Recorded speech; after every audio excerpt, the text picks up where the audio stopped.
no one watches her show. So, Joy, I've actually got Michael Knowles waiting in the wings. Great. Is there anything you'd like to say to him? No. What did you make of his critique of your show? Well, I mean, the reality is that obviously people watched the show, and obviously that's the reason that the show was on for 4.5, nearly 5 years. So if he didn't like the show, I guess, sorry you didn't enjoy it, but I really am not that interested in his views on it. Okay, well, we've got Michael there. Michael, anything you want to say to Joy?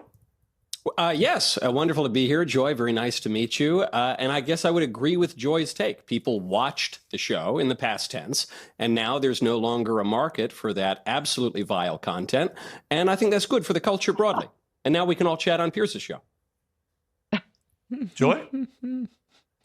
The reality is, Michael, the content that you and Piers like to trade in is grievance. And the grievance that white Americans have, that they have to deal with. I'm not American. Diversity, that they have to deal with. You just said you have a home in Los I'm Angeles, British. you love I'm America. celebrating. And by the way, white grievance is very good for your bottom lines. It's very good for your bank accounts. Now, hold on. Time out. So she's telling Michael Knowles that his style of content is aimed at only talking about grievances, white grievances, because it works for them. And she's telling them that it's good for their bottom line. She's telling them this based off of her own experiences of talking about black and brown grievances on a daily basis on MSNBC. There's not a show that you can watch on MSNBC when she was on the show where she was not talking about black and brown and gay grievances. If it's not a rainbow grievance or black and brown grievance, she didn't have anything to talk about. It's like, oh man, we got real news. We got real things that's happening inside of the Senate and the Congress and in the White House. I don't even know what to say. There's nothing we can complain about today. Can we complain, please? Just tell me anything that the black people. I don't think black people can go to school because they black and they got to deal with the whites. I don't think that the gay people can live in their truth because white people won't let them live in their truth. I think the brown people need to come over here more often and we need to leave them alone. Like everything was about black and brown grievances. And now she's saying that's all that Michael Knowles and Piers Morgan does is talk about white grievances. And because she's not white, she can't relate. So she's pissed off. So she's trying to give them something that she also did on her own show before she was canceled. You have a home in Los Angeles, you love I'm America. celebrating. And by the way, white grievance is very good for your bottom lines. It's very good for your bank accounts. And so having me here to be able to continue to traffic in that is your shtick. That is what you do. First of all, That's Joy, what you do, Piers. I have and to so correct you. it's great. And I'm sure you find it delightful and fun to say it. But the reality is, Piers, that is what you all traffic in. I have to correct you. Well, I first of all, I'm not a white Joy. American. I think as my accent may reveal. Well, I know that you're European. And I'm a tan I'm American. British. My only grievances are And tan secondly, grievances. I don't think I'm not anyone, Michael, I will let you respond, but I don't think any host in the history of cable news has waged more grievance than Joy Reid. So the idea that you're now hectoring us about feeling aggrieved about things, you spent years being aggrieved about absolutely everything. Yeah, I heard that, right? She spent years grieving about absolutely everything on her show. That's all she talks about is how we can't get ahead as a black community. I'm gonna keep it a buck with you, man. It's not coming from nowhere. It's coming from all of the people that she's around on a daily basis. There's many black individuals who are professors, lawyers, doctors, entertainers, politicians, up and coming content creators, all of that, who lend their energies to MSNBC and others to force and push the black narrative as far as the grievances are concerned, to talk about the things we don't have, to talk about the lack. And this right here is why I always talk about thanking God, just being grateful for his grace and his mercy. How does that tie in? It ties in because when Adam and Eve were in the garden, at first, before they met the serpent, and before Eve started speaking to the serpent, they were focusing on abundance. They had everything. Everything. They could partake in everything. Like the whole world belonged to them. And then they were forced to focus on the one thing that they don't have. And that's something that the Black community like to do. We like to focus on the 1, 2, 3 things we don't have. How come we not getting the same money as white schools get? How come the police only mess with the Black people? How come we can't get the jobs that the white people get? How come Trump got to set aside some Black jobs? How come we can't get the loans that other people get? How come blah, blah, blah? How come blah, blah, blah? And here's the thing. I'm going to let you know something right now. The Lord loves a cheerful giver. I love a cheerful receiver. All right. Basically what that means is if I'm going to give you anything, if I'm going to help you out in any way, shape, or form, the last thing I want you doing is demanding more, complaining about what you did receive, complaining about how far you have come, complaining about the help that I'm giving you, the services I'm giving you, or any of that. Acknowledge the good. All right. Eat the meat, spit out the bones, as Nanny says. That's something that certain communities just continue to stop doing.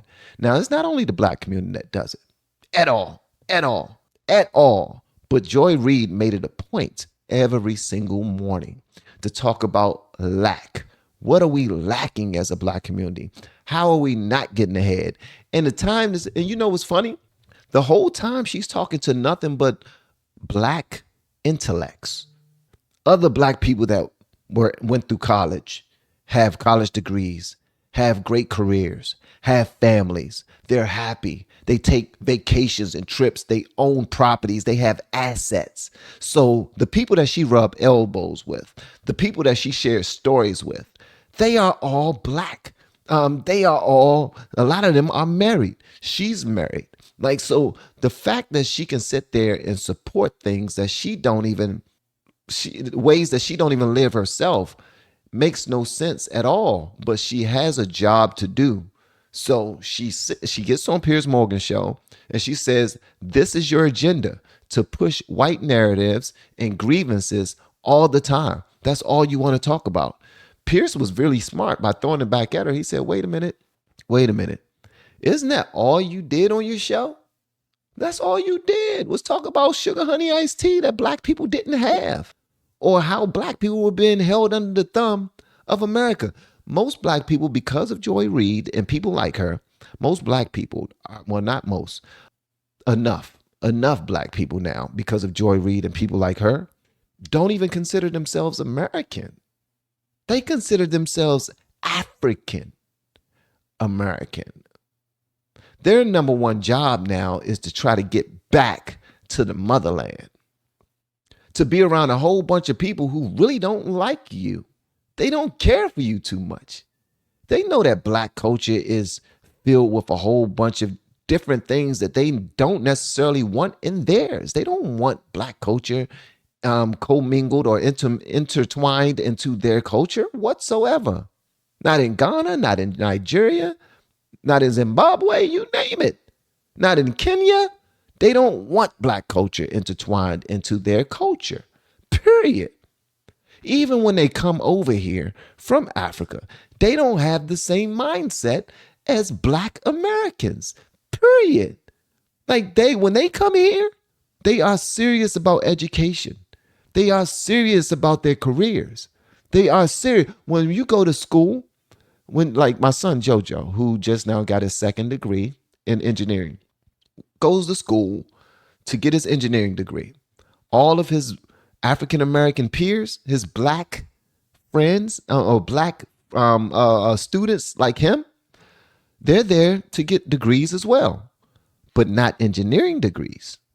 In his engineering class is a bunch of Africans, Asians, and by Asians, I mean Indians and Chinese, Korean, Japanese students.